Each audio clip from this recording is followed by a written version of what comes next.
I'm just a part of his happiness, of course. Isang magandang umaga ang sumalubong kay Pulindo ng kamakailan nang piliin ng isang international designer ang kanyang larawan. Suot ang creation nito para sa pabalat ng isang magazine sa Amerika.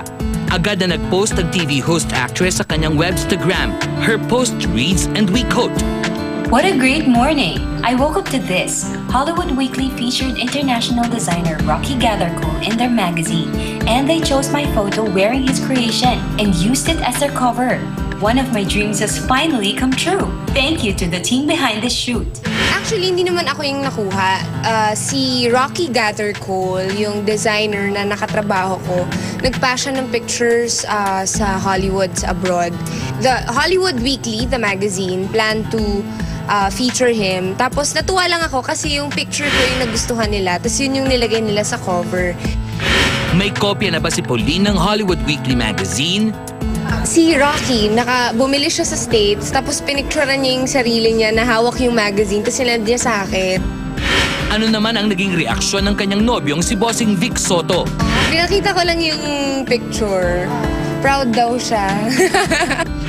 Samantala, sa tatag ng kanilang relasyon ni Bossing, hindi mapapalampas ang tanong kung kailan ito magpo-propose ng kasal.